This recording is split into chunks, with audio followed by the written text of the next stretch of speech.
Thank you very much indeed, Anne. And may I also pay my respects to the elders and people of this country, present and past. Land and country can be extremely important for us. I come from Ireland, and we have a well-known song in Ireland called The Holy Ground. Louise will know it. Because the ground is often very holy for us. And in areas where there is conflict and difference, it actually becomes even more so. I spent quite a lot of time in the Middle East. And of course, the city of Jerusalem, the more it is a place of conflict, the more it is a place that is holy, not just in religious terms, but in very deep and profound human terms. So it's very pleasant for me, but it's a great honour for me also to be here in this place. I also want to thank my friends in Cassie for the extremely kind invitation to be here and to join you. I was saying earlier on about how they'd done something extremely important for Erin and myself and for our two sides of the family. But they've also done a great job in the work that they've been doing and in setting up this particular event. And I just want to pay tribute to them, to Anne, to Pamela, to many other colleagues who've been working, particularly perhaps those on the administrative side of things. As I've been thinking about how to approach things here today, I've gone backwards and forwards through 3 or 4 different ways of thinking about it and looking at it. But I want to start, first of all, with a set of approaches which are very current and very widespread, and which have always seemed to me to be mistaken. Some of you will remember, before the international banking crisis, the chairman of the Federal Reserve was a man called Alan Greenspan. He was the chairman of the Federal Reserve for about 20 years. It was quite extraordinary. And he had a huge impact on finance right across the globe. But a couple of years after he stepped down as chairman of the Federal Reserve, he was asked to come and give evidence to Congress. And this is what he said. He said, "I made a mistake. I assumed that the self-interests of organizations, specifically banks and others, were such that they were best capable of protecting their own shareholders and their equity in the firms." In other words, he assumed that people would act thoughtfully, rationally, and in their own and their company's best self-interests. And he said he was shocked to discover actually this wasn't true. That often people and companies acted not in their own best interests at all. Not a big shock to most of us who are psychotherapists. We spend our time working with people who are not acting in their own best self-interest. And yet, this is a very robust pillar of what's called realpolitik, of those who are not too worried about principles and so on. We just want to make things work. And actually, they're guided by an understanding which doesn't make things work at all. And then there are those, you might associate Alan Greenspan quite rightly with being on the right of politics. And then there are those on the left of politics, and they often are actually guided by some similar thoughts. For example, they will say, well, the reason that things are very difficult is because companies or corporations or individuals with a lot of power or money act in particular ways which are in their best interests, and the people who are opposing them also act in their own best interests, and so they should, because the majority of people aren't benefiting from the way these big companies are behaving. Well, of course, it's not that there's no truth in that. There is truth in it. But one of the things that's very striking to someone like me, who work not only in my own part of the world, but lots of other places, where people have actually resorted to violence to deal with their problems because they couldn't find any other way of making the changes. They and their families had grown up in difficult situations where they were economically and socially disadvantaged, and they tried politics and they tried pressure of various kinds and they couldn't make it work, and they resorted to violence. And sometimes people look at that and they say, well, you know, that's pretty reasonable. What other way are they going to make any change? The problem about it is this: it almost never works. If you look at most of the long-term terrorist campaigns, for example, that have been around the world, which I got obviously involved in because of the experience of home, very few of them were actually successful. In the early days, where it was possible to drive out the colonists, just get rid of them completely, well, that certainly got rid of that part of the problem. But if you look at most of those countries subsequently, people have been violent and aggressive to each other, and they haven't been particularly fair with each other. So it didn't really solve all the problems. And in many of the other terrorist campaigns, they were completely unsuccessful. The people who got involved just lost. But if you go and look at it even more closely, it's actually even worse than that. One of the striking things in Northern Ireland was that when people on the Republican side adopted the tactic, perfectly understandable tactic, of terrorism, and people on the other side, in the loyalist community, also adopted that similar kind of tactic, mostly people from working class areas, who were the people that suffered the most? Was it the establishment in London? Not at all. Was it middle class and upper class people in Northern Ireland? Not at all. Of course, they didn't like what was happening, and they were worried about their kids, and it didn't do their businesses any good, and so on. But fundamentally, they were able to get on with their lives. And indeed, for a long time, people in those parts of the community were able to close off, and they wouldn't even listen to the Northern Ireland news. They kind of lived as though they were in the south of England. But the people in working class areas, people who were unemployed, they were the people who suffered the most.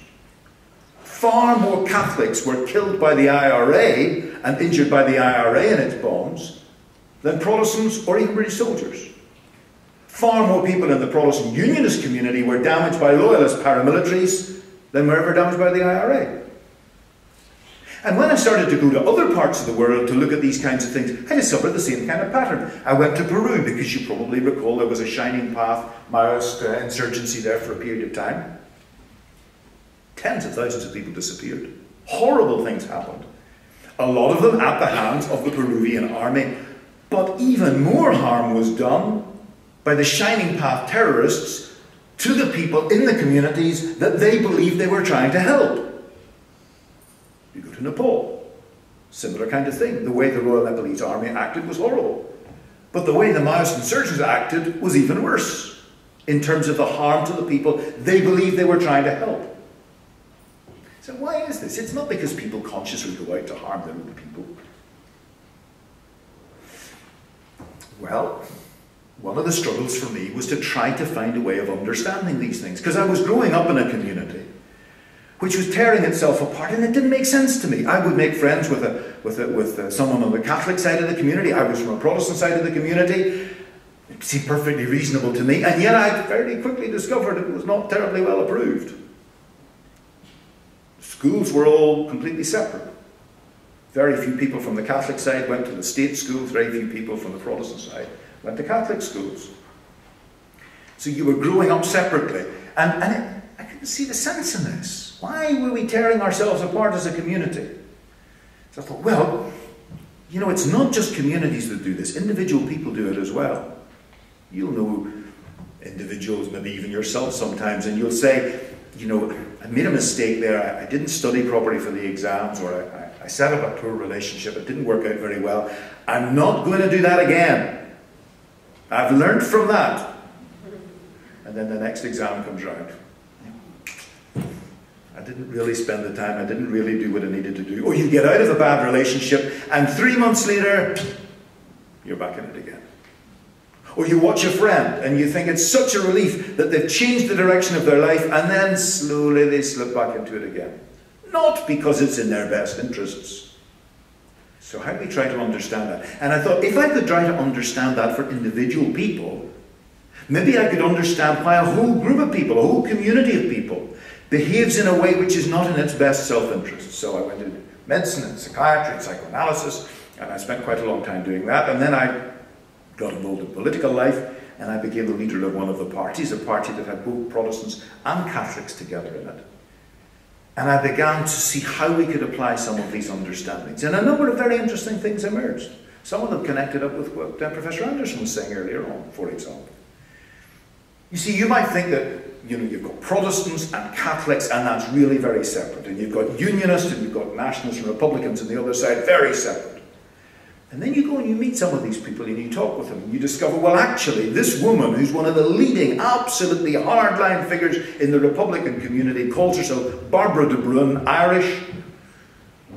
Actually, her father was in the British Army, and she was born Barbara Brown. And the truth is that we're not all hermetically sealed from each other at all. Some of the people who grew up as Protestants became Catholics, some of the people who grew up as Catholics became Protestants. So it wasn't a biological thing. It wasn't fundamentally an ethnic thing. Because the truth is, all of us were much more connected than we would like to think. But is there a real fundamental cultural identity difference? Absolutely. Do people find a need? Do they find a wish? Do they find a very powerful sense in which they say, I'm part of that community and I'm not part of that community? Yes, that's true. Of course, if you're living in a stable, peaceful part of the world, it's a bit different. Because you can have lots of parts to your identity. You know, you're a man, a woman, you have a particular sexual orientation, you're interested in jazz, you're interested in classical music, you're interested in folk music, you like football, you like Australian rules, you like cricket, you like hockey. You've got all sorts of different parts to your identity. Amartya Sen talks an awful lot about this, the sort of mosaic that we are, and at some point, you know, I'll want to be more interested in the football jump. But at other times, that's not the most important issue. The most important issue may be the identity as an Aboriginal person. And at another time, it's a different part of you that comes out. But if you find your community under existential threat, all of those other parts of your identity just disappear. And you become this or this. In my part of the world, Protestant or Catholic. There's an old story about this Muslim guy who was visiting Belfast, and he went down one of the fairly partisan routes and he got stopped. And one of the fellows said to him, hey you Protestant or Catholic? He says, I'm Muslim. I says, yeah, but are you a Protestant Muslim or a Catholic Muslim? Because in that situation, every other difference becomes unimportant. And as people, we shrink down into something that's harsh and hurtful. And anybody in my community who steps outside of that, we cut them off.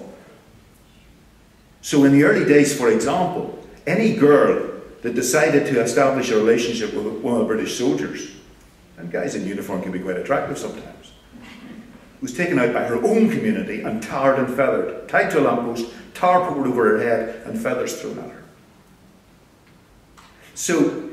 So we can really be harsh to ourselves and to our own community when we feel under threat. And these threats are not mythical. Some of them are very real threats of damage that they're doing.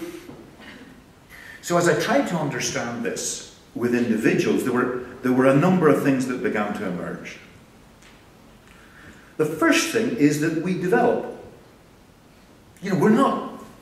There's a lot of stuff about the human brain being like a computer and all of this kind of stuff. It's not like a computer at all.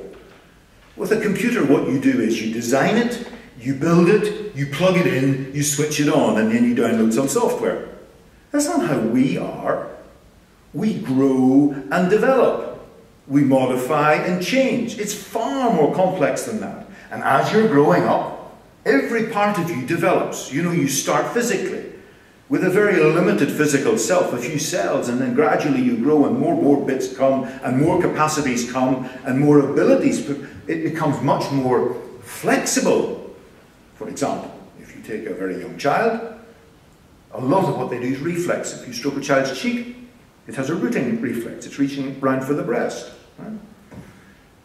If I stroke John's cheek there, he won't look round, he'll give me a slap in the face. But if you then later have some kind of cerebrovascular accident, some of that reflex can sometimes return. In fact, we sometimes as doctors use it as a test with some kinds of cerebrovascular accidents. So why did it disappear? It disappeared because it was overtaken. It wasn't cut away. It was inhibited by higher developments which allow me to choose what I will do. A much more flexible kind of response. And that's true physically, and it's true mentally and emotionally. As we grow up, our capacity to think becomes more flexible. We don't have to think in black and white terms. We can begin to understand things as more nuanced and shaded. We don't just have a relationship with our mother or close caretaker. There becomes a third person, and then other people in the local community. And by the time you come to your teens, you're beginning to think about the wider community and even the wider world. However, there's that kind of development along the way. But if you run into a problem, a threat, something frightening, something horrible happens to you, what happens? You slide back down that road again. With certain kinds of physical disorders, some of the reflexes will actually return because the higher functions have disappeared. Mentally, you'll be able to think about things only in a much more simplistic kind of way. And if somebody becomes ill and you go and visit them in hospital, they'll not talk to you most of the time at all about what's happening, even in enormously exciting things like the election today. They'll tell you about things to do with close family, or maybe not even that, maybe just me and the doctor and what they said and so on and so on. And the first time you know they're really beginning to recover is not because you can read the chart at the bottom of the bed, but because they start inquiring after what's happening outside. How are you getting on? What's going on at home? And then maybe even start making a chat about other kinds of things. So we grow and develop historically, personally, physically, and when we're under pressure, we slip back. But there's another kind of way we develop as well. And that is our capacity to think in particular kinds of ways develops and moves back. Actually, every 24 hours. What on earth do I mean by that? Well, you won't be doing it now because I'm talking on in a rather boring kind of way, but if you were alive and excited and so on, there would be lots of things going on in your mind, but it would be quite realistic. It would be, you know, you wouldn't walk up and try to go through that door without opening it, because you'd know, if I try to do that, I'll bang my nose. And if there's something nasty going on, you can close the door and keep it outside. But when you fall asleep at night, your mind doesn't get turned off. It goes into a different way of thinking. Into a dream. And in a dream, if something nasty comes to the door and you close the door, it can come through the door. Right? On the other hand, in a dream, if you really fancied her, she's much more likely to be accommodating in the dream than she is in reality. Because your wish can become fulfilled. And that's what it's like for people to be psychotic. Except they can't waken up. They're trapped in that kind of way of thinking. And fortunately, most of us are able to waken up the next morning, but people who are ill find themselves caught in a kind of nightmare way of thinking. So why do I put all of this kind of stuff? What on earth have I got to do with reconciliation? If a community is able to develop in a smooth, untroubled, and of course that never really totally happens, smooth, untroubled, unthreatened kind of way, then people can have relationships with each other, they can get on together, they can deal with the problems, they can become a more sophisticated community, they can address their needs, economic, environmental, social, and so on, and they can operate as more rational actors, operating on the basis of socio-economic benefit. Like that. But if it comes under threat, serious, existential threat, the community falls back into operating in a much more frightened, antagonistic, self-damaging kind of way, thinking only in particular fashions. And when some of my colleagues and I began to look at this in particular areas, what we discovered was the characteristic in a peaceful, constructive kind of situation is that we are rational actors as communities, thinking about our best socio-economic interests. But under pressure, we become devoted actors, dominated by sacred values. I don't mean by that religious values. The life of my child is a sacred value. If that is under threat, all the other fancy things go out the window. And that absolutely dominates the way I think about things. Let me give you an example. So you'll know that Palestinian people living under occupation, and they want not only the right to control their own territory, but they want the right of return of refugees, many of whom fled in 1947. But But you'll also know very well that Israel says absolutely no. That would threaten to destroy our society. So some of my friends go and they start to interview young Palestinian people, kids on the street, folk in business, people in politics, right up to Khalid Mishal, the most senior leader of Hamas. And they say, okay, here's a few questions. You're not going to get the right of return, but your people are going to get money. What's your reaction to that? Second question. You're not going to get right of return, but you're going to get a shed load of money. What's your reaction? Thirdly, you're not going to get right of return, but the Israeli government is going to say, we really understand that some terrible hurt has happened to the Palestinian people, of which we have been a part, and we want to acknowledge that and engage with that. What's your reaction? Well, those of us that come from divided societies where there are these difficulties don't need a research project to tell us what the reaction is. But I'll tell you what the outcome was. The outcome was, if you ask the first question, right from kids on the street, right through to political leaders, you won't get right of return, but you'll get money, anger. Second question, a shed load of money, but no right of return. Much more anger. Not less, more. You're not going to get right of return, but the Israeli government is going to make the response I described. That is the basis for a conversation. Not that solves the problem, it's the basis for a conversation. And when my colleagues took this to the National Security Council at the White House, they were totally shocked. They said, but surely more money is better than less money. Don't you understand? What is it you're saying to people about something that is sacred and important to them? That a little bit more money will buy it? There's a word for that in the sexual context. It's prostitution. That you can buy something that is sacred and important. As I say, no, I'm talking about something religious. These are things that are extremely important, and if you're going to engage about them, you can't engage on a socio-economic basis alone. That doesn't mean that money's not important, or that social benefit's not important, and that in the context of addressing these important things, money is not important. Of course it is. In my part of the world, it worked like this. During Margaret Thatcher's time, she thought that it was about money. So loads of money went into West Belfast, into the Catholic Republican areas. What did it do? It produced what we call upwardly mobile provos. Better off terrorists. Why? Because people said, that doesn't solve our problem, but we're going to use it against you. Then later on it became apparent, no, we've got to create a new society with parity of esteem, with fairness for everybody, with sharing of power at every level of the community, right through to the most senior. We're not going to have a prime minister. We're going to have a first and deputy first minister, and one must come from each side of the community. It's a bit like Mr. Abbott and Mr. Rudd being in government together. It's a load of fun. But neither of them can do anything without the other being involved. And people thought, well, it's impossible. Well, it was.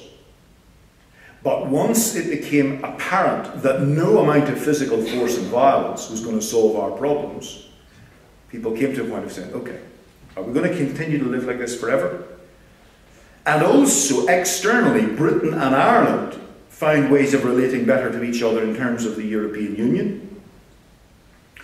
And it became possible to address the social and economic issues in that context. Why? Because it wasn't a matter of paying people off for the shame and humiliation that they suffered. It was a question of saying, let's sit down together around the table and discuss how we will make a better country for all of us here together.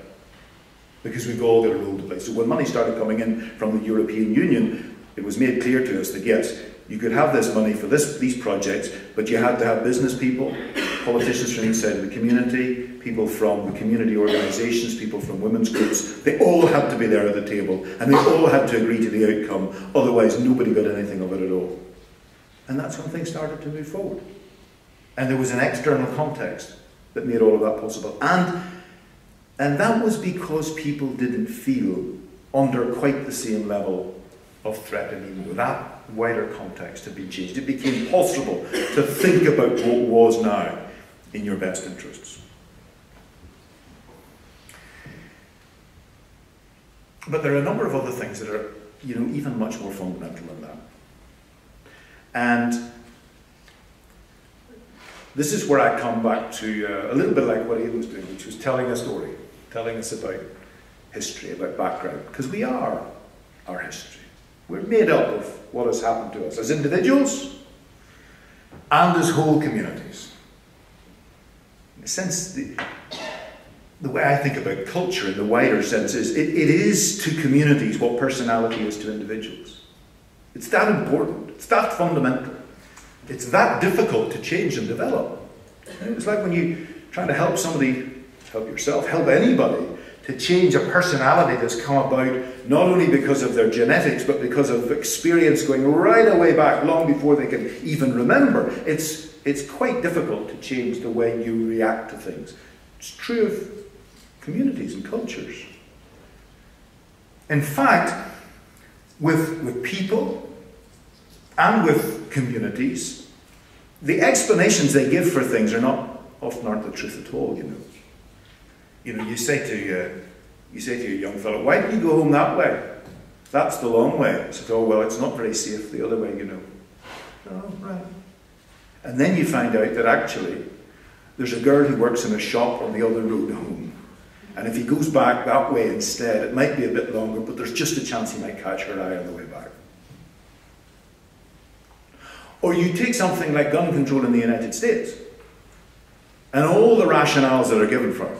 Some of it, a powerful National Rifle Association. Some of it about how do you deal with violence, though I have to say I've always found it very difficult to understand how you can deal with more violence by putting in more guns, but you know. But the truth is, it goes back to long before the United States existed. At a time when people did find, because they'd taken other people's land, that they were under attack. And what was understandable, if not justifiable, at that time, continues on now, long after a time when it's appropriate. And people give rationalizations for why it's the case. It's the Constitution, it's this, that, and the other thing. But for all of us, we carry things on and we make excuses. And then, of course, we build our life around them so that actually it's very, very difficult to make the change. Actually, thinking about First Nation people and the way they try to defend themselves against their land being taken away in America. When I was Speaker of the Northern Ireland Assembly, one day I got a message. And the message was that a group of First Nation people from America wanted to come and see me. I thought, that's really nice, but what on earth do they want to see me for?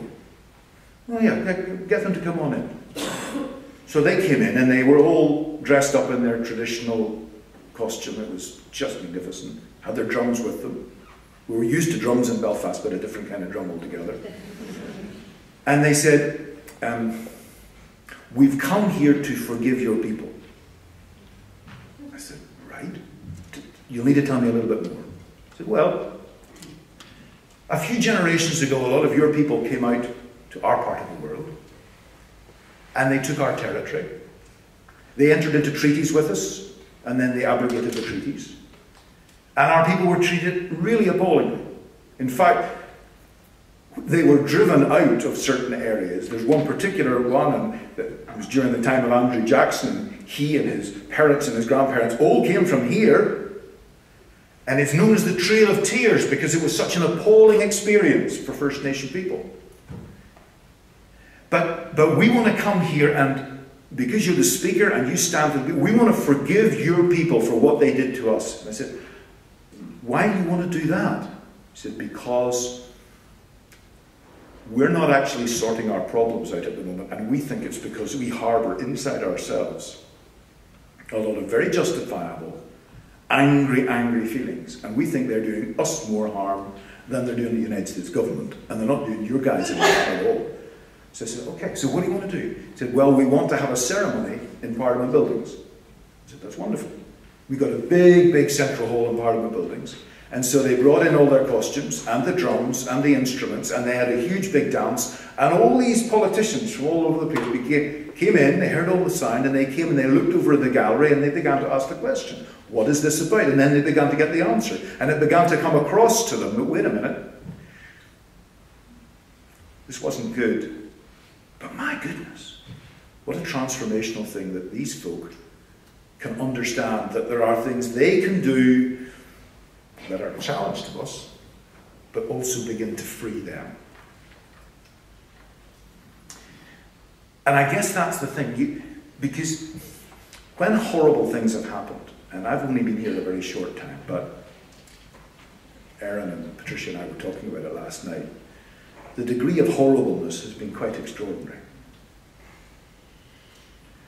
And the problem is that when that kind of thing happens, if you can get, and it's not always nice, but if you can get the anger and the vengeance out and expressed, and maybe a lot of people die and a lot of people get driven away and so on, but it gets out there, well then it gets out there.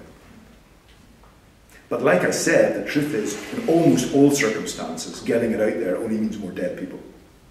It only means more unhappiness. I was doing some work in Baghdad recently with Martin McGuinness, and we were talking with Iraqi people, and he said, look, I tell you, we did it for 25 years, and we found it just meant more dead people. In the end, you're going to need to find a way of sitting down and talking with each other, finding a way of respecting each other, and sharing the situation with each other, because the violence is never going to solve the problem. But, while it's easy to say that, where does all the anger go? Where does all the hurt and humiliation and disrespect, where does it go? And if it doesn't go out, it goes in. And almost every one of the kind of Aboriginal communities or First Nation people or whatever name you give it to in whatever part of the world, and it was true in my part of the world as well, by the way, find that the anger turns in, the aggression turns in, and all sorts of violence takes place. Domestic violence, sexual violence, people drink, and when they drink they're violent. Why? They drink to get rid of the horrible feelings, but when you drink, the horrible feelings also come out. People become mentally ill. All sorts of terrible things happen. People can't take proper care of themselves because they're just like this. They can't think properly. It affects, when you get really angry, it's like any of us, when you get really angry about something, it affects the way you think. If you happen to be behind the driving wheel of a car, for some peculiar reason, it seems to exacerbate it.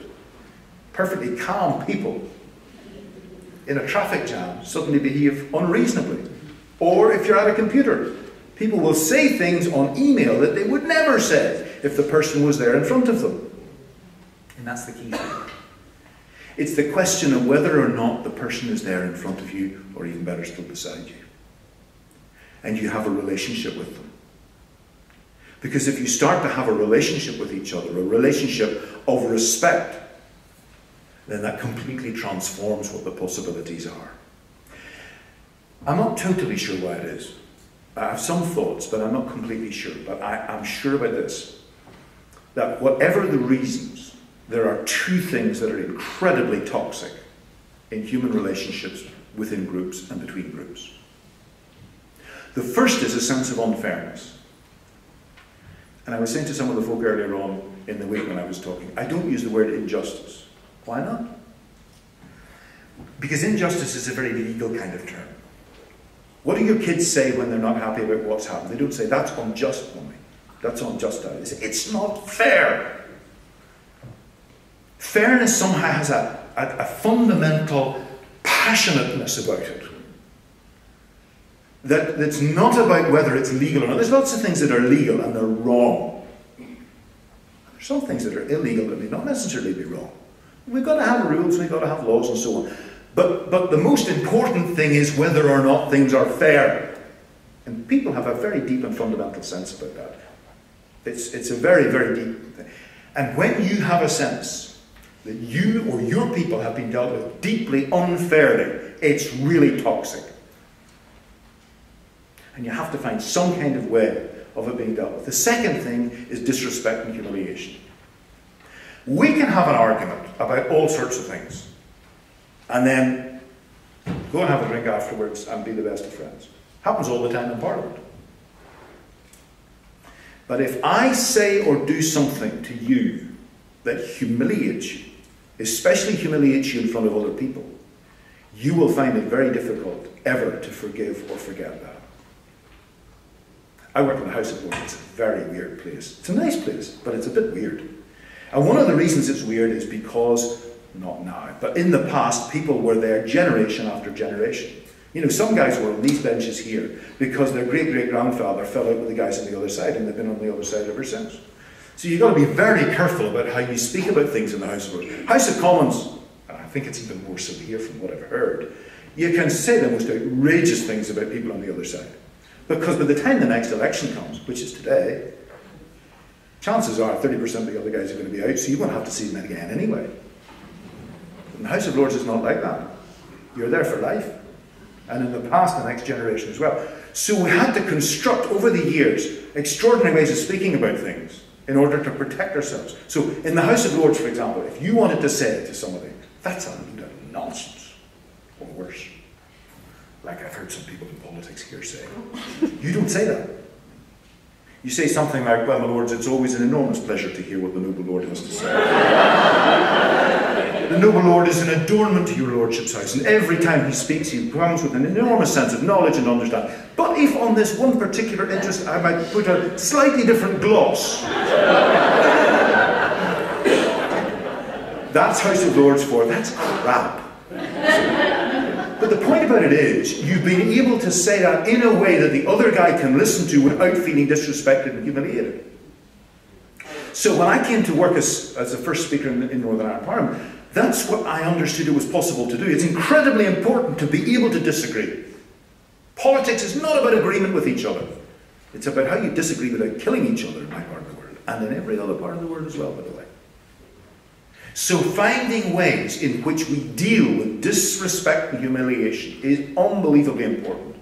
It's almost like when you are humiliated, you feel that you and your people are to be wiped out, destroyed. So it's a very, very deep thing. On the other hand, if you can find ways of engaging respectfully, it's amazing how it changes things. So I'm going to tell you a story. And it's a story that Erin and I share.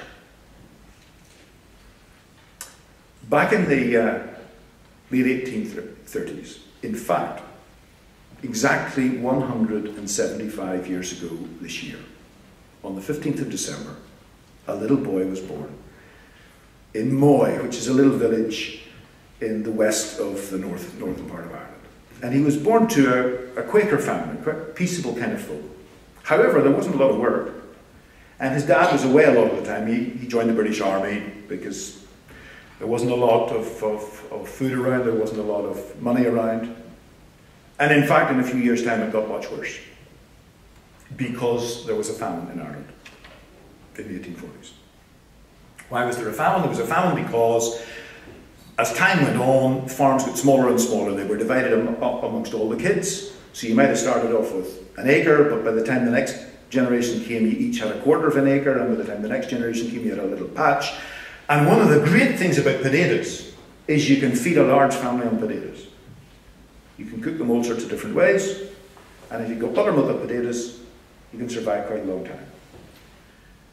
And then the potato blight came, and it killed the potatoes. And there wasn't any money. And there wasn't even a roof over people's head because they didn't have the money to pay the rent, so they got driven out. Do you know the population of Ireland now is substantially smaller than it was in the 1830s? It never has got back to that kind of level because so many people died, so many people were driven out. It was absolutely horrible. So here's this young guy, he's 6 or 7 years old, and he's growing up in an Ireland which is a pretty miserable kind of a place for a lot of people. Even a person like him from a working class background. His father joined the army, his two brothers joined the army, so he said, well, what else could it be? I'll join the army too. So he joins the army. And he's sent out to India, up to the border near Afghanistan, Peshawar. And he's serving up there. And then, it's funny how technology affects things. They introduced a new kind of rifle. And this kind of rifle had a cartridge, and you had to bite the top off the cartridge. But the problem, you bit it off, you stuck it in, and you fired. It was a big advance, actually, because you didn't have to use ramrods and powder and stuff like that. But the problem was that the cartridge had bits of both cow and pig in it. It used pig grease and it used cow gut. So the native soldiers, the sepoys, They didn't want to use this at all. The Muslims didn't want to use it because of the pig fat. And the Hindus, because there was something to do with the cow, but they didn't want to use it either. So there was a huge rebellion, the Sepoy Mutiny. And the British Army treated the Sepoy mutineers appallingly. So what they would do, they would get them to stand up, put them straight in front of a cannon and blow them to bits. And the British soldiers from home were made to stand and watch this. And this young guy said, I can't hack this at all. This is just awful. This is not a way to treat people. You may disagree with what they've done, but this is not a way to treat people. He'd actually made a relationship with quite a lot of them. He'd learned the Sepoy language. He'd learned how to work with them in camels. He'd become a music instructor. He'd become a teacher. He liked people. He liked respecting and relating with people. This was not what he was with. He was in his early 20s at the time. He said, right, I'm going to buy myself out of the army here. He saved up his money and he bought himself out of the army. He also had a bit of a fever at the time and he went off to recover from the fever, and he bumped into a fella called Landels. And this guy Landels had come from Australia because they were planning to have an expedition from Melbourne here up to the Gulf of Carpentaria and back, and they thought, you know what, if we had camels, that'd be a great job. So they sent this fellow Landels off to buy a load of camels from India, and he got there and he bought the camels, and then he suddenly thought, I don't know how to look after camels. So then he said, I know, I'll get a few of the local Sepoy cameleers. So he did, and then he thought, but I don't know how to talk to them. So this young guy, John King, was there, and he said, tell you what, would you ever come out to Australia? You know how to look after camels. You know these guys' language. You get on very well with them. Would you like to come out to Australia? He says, well, actually, I always thought of going to South Africa or Australia. Australia's absolutely fine. I'll come with you. And he came back, and he was engaged on the Burke and Wills expedition. And lots of you will know the story from a very long time. They got up as far as Cripper Creek. There were all sorts of problems about it. And Burke and Wills and Charlie Gray and John King then struck out from Cripper Creek to the Gulf of Carpentaria. And they got there, and they came back, and a few hours before they arrived back at the Dig Tree, the other guys had left. And they were wrecked. You can imagine what it was like. Awful. And they thought, we'll never catch up with those guys. And there's a whole complicated story about what happened. I mean, it's just extraordinary. But that's the important point is this. Charlie Gray had already died on the way back. And Burke had no respect for Aboriginal people. He didn't treat them well. When they came to offer hospitality, he shot over their heads to scare them away. In a whole bunch of different ways. He was not respectful. He didn't want to build a relationship. He didn't understand, it seemed, that these people had been living there for thousands and thousands of years. They knew how to survive. He didn't. Wills wasn't a very strong man. He probably wasn't as antagonistic, but he wouldn't stand up to Burke. King was different. He respected the people. He knew he'd already had a good relationship with the Sepoy Indian people. So he had his own relationship, and he would go and he would visit, and he would go to the camps and come back again and so on. And the bottom line is that Burke and Wills both died because of that, and John King survived. In fact, he then joined the people there. He played his little bit of role. One of the ladies had a bad arm, and he was able to help with some medication. He was able to use his ability as a sharpshooter to shoot a few crows, and so he would make his contribution to the food and to having a banquet. And they were hugely hospitable to him. They looked after him, they cared for him, and in fact, he began to recover remarkably well. I tell you about that story because, as you know from the beginning of today, that is my great-great-granduncle. And when I heard the story at home, it was always told to me with two things. One, John King was the guy that survived, and two, he survived because of the hospitality of the Anderwanda people. There was also this story, as you now know, that he got on so well with one of the Anderwanda people that they had a little girl. And of course, you now know the story that Erin's descended from the little girl, and I come from the other side of the family. I'm from the Irish side of the family, Erin's from the Aboriginal side of the family, and we've been able to meet up together. But the reason I tell you the story is not because I'm very moved by it, as you can imagine, though I am. But that's not the reason I tell it to you now. I tell it to you now because it seems to me that within that story, there is something about the importance of developing relationships built on respect. But you know, there's another bit to that story. John King was a great hero for a little while, and then he kind of faded away. And there were a lot of speculations about why he faded away. There was talk that he had a secret. Some of the books said the secret was that actually Burke had killed Charlie Gray, and that's what John King wouldn't say, and that's why he didn't open up. I don't believe that's true. I believe the truth is that his secret was his relationship with the Anderwanu woman. Because we all know, religiously, socially, in every way, that would have been absolutely unacceptable. And so he kept it a secret. And when Aaron and I were talking about it, he said, you know, my mum had reservations for a very long time about speaking about this, because she wondered, how would people think about it? How would people feel about it? Well, thankfully, we've got to the point where we've got beyond that. We don't need to pretend anymore that we don't have these relationships with each other, that we shouldn't have these relationships with each other. On the contrary, we can celebrate these relationships with each other and understand that the problems we have are not about fundamentally about religion or biology or politics. They are about our culture and identity, which can be precious to us, but doesn't have to split us away from people who have a different culture and identity. These things are profoundly important to all of us as individuals and as communities. I salute those of you who are working at the enormous difficulties of these problems in this part of the world. I don't profess to know anything much about them at all, except that I know I feel I'm part of the family now. That doesn't mean I don't have a lot to learn. But I want to say this to you, you're not on your own in trying to deal with it, because there are people all around the world who are struggling with similar issues, albeit in a different historical political context. And I say that because we were really encouraged at home by the fact that people in South Africa, Middle East, and other places were able to make a little bit of progress with their problems.